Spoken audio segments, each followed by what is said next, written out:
All right, time to dive in. Ready to conquer the world of effective studying.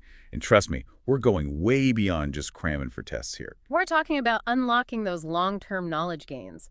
We'll be exploring how those classic study tips, the ones you've heard a million times, actually connect to the fascinating science of how our brains learn. It's like we're handing you the ultimate study guide, not just what to do, but why it works.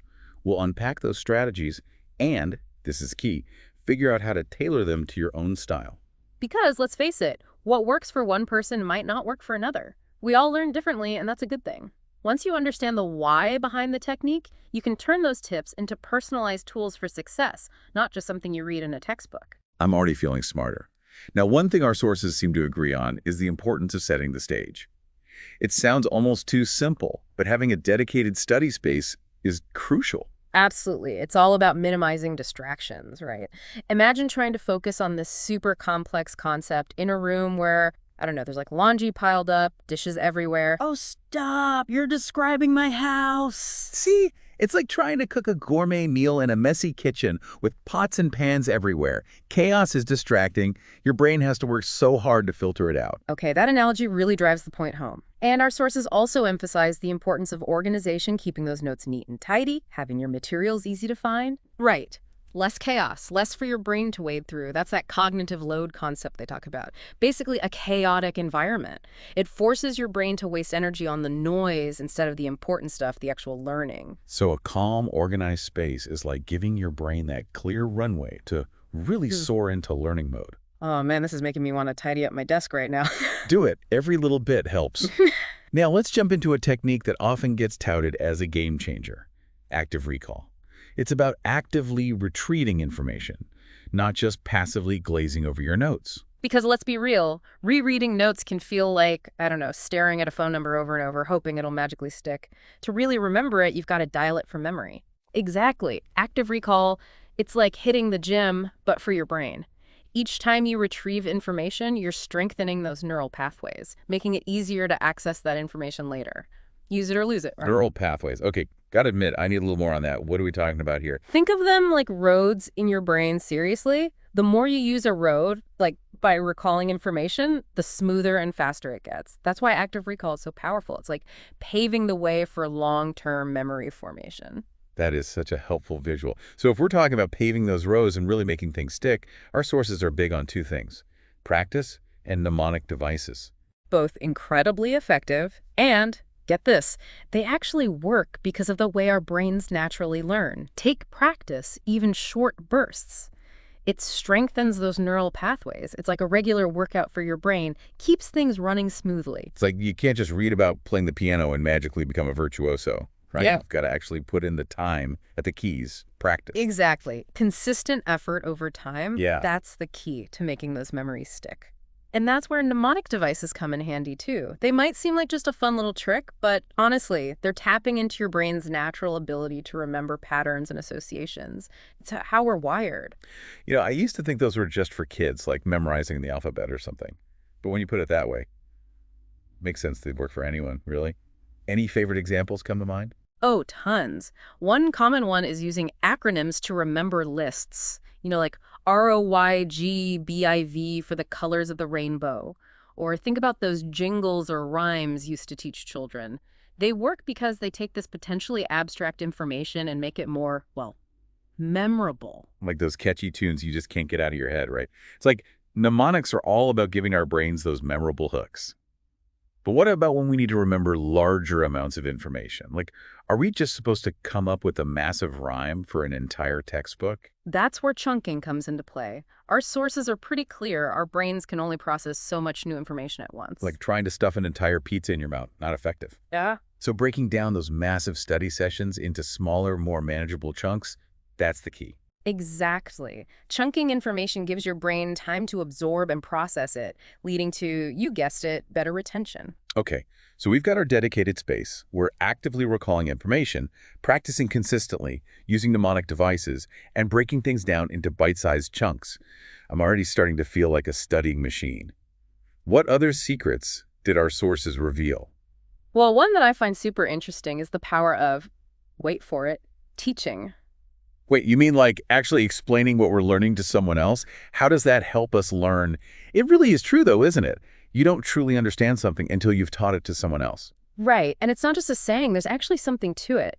It forces you to organize the information in a way that makes sense to someone else, to make it clear, concise. And that process, it really forces you to understand it on a deeper level yourself. It's like you're taking those fuzzy, half-formed ideas and really crystallizing them in your own mind by making them accessible to someone else. Exactly. If you can explain something simply enough that someone else gets it, that's a true test of mastery. It's so true. All those times I struggled to explain a concept to a classmate, and I'm like, wait a minute, maybe I don't get this as well as I thought I did. It's a light bulb moment. But it also highlights that learning, it doesn't have to be this solitary endeavor. And that actually brings us to another point our sources touched on: the importance of breaks. Yes, breaks are crucial. Guilty is charged.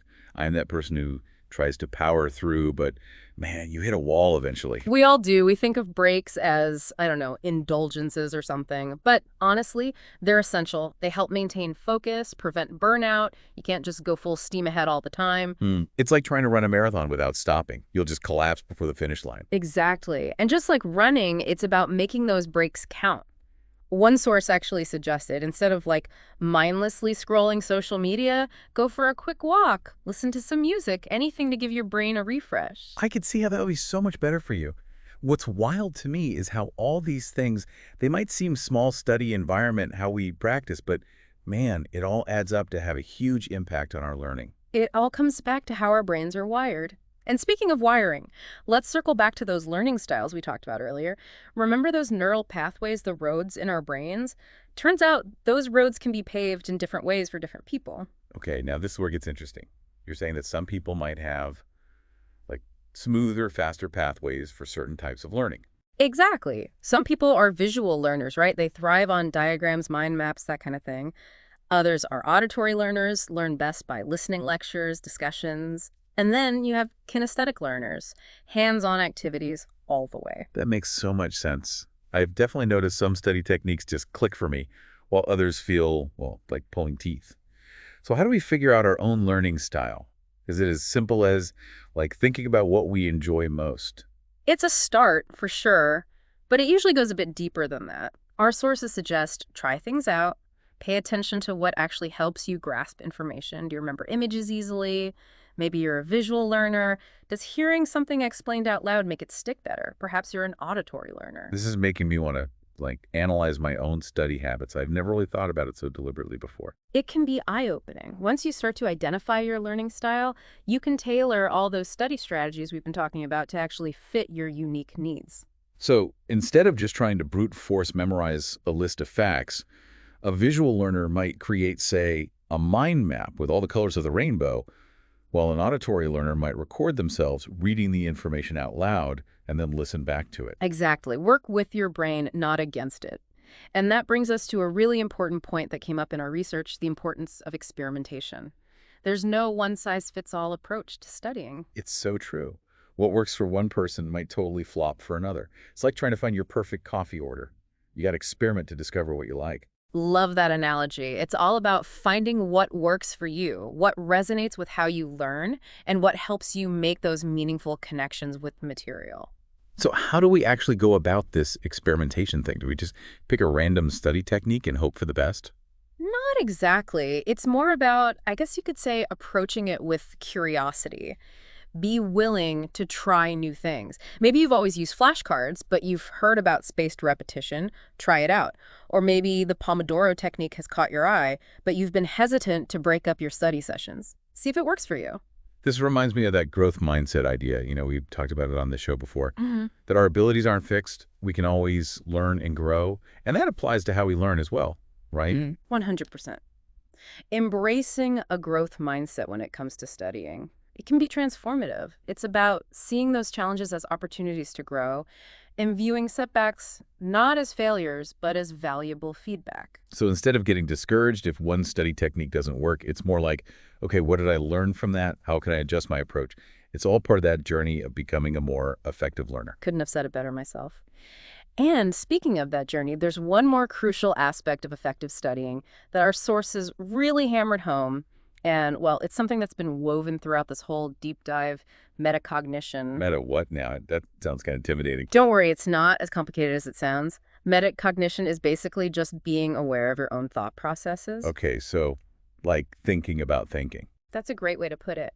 And when we apply that to studying, metacognition is all about, being aware of how you learn best, what strategies work for you, and importantly, when you need to switch things up. So it's about like paying attention to those aha moments when something clicks, but also those times when you hit a wall and realize you need to adjust your approach. Exactly. It's about being an active participant in your own learning. This is really making me realize how much of effective studying is about truly understanding ourselves as learners. It's not just about, cramming information into our heads. It's about developing that self-awareness and using it to our advantage. Perfectly said. It's like being the CEO of your own learning, making strategic decisions about how to optimize your brain power. I love that. Okay, so we've covered a lot today. We talk about setting the stage, embracing our unique learning styles, the importance of experimentation, and even tapped into the power of metacognition. I don't know about you, but I'm feeling ready to level up my study game. Me too. But before we wrap things up, any final words of wisdom for our listeners as they embark on their own learning adventures? It's true. It's not just about, memorizing a bunch of facts. It's about building those skills, that adaptability. Absolutely. And that's why, understanding those learning styles, it's so important. It's like finding the right tools for the job. Okay, so let's say someone's listening to this and they're like, all right, I'm on board, but where do I even start? What's that first step to becoming a more effective, more self-aware learner? That's a good question. I'd say start by paying attention, really. The next time you're learning something new, just notice, what are you naturally drawn to?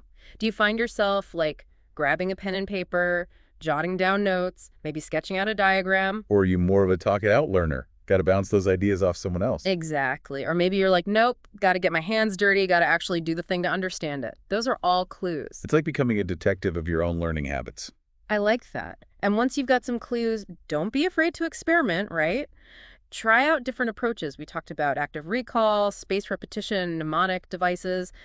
See which ones click for you, which ones feel, I don't know, more natural, more effective. It's all about finding that sweet spot where learning is enjoyable, where it doesn't feel like, a chore. Exactly. And here's the thing, there's no finish line. It's a journey. Becoming a better learner. It's an ongoing process of discovery, experimentation, always growing and evolving. And that's kind of exciting, isn't it? It's like we're all works in progress. That's the beauty of it. As we wrap things up here, one last thought I'll leave you with. Never, ever underestimate the power of your own curiosity. Those what-if questions, those sparks of wonder, that's where it all begins. Curiosity. It's the fuel for learning, for growth, for, well, everything. Couldn't agree more. And on that note, we'll let you get back to your own learning adventures. Thanks for joining us on The Deep Dive.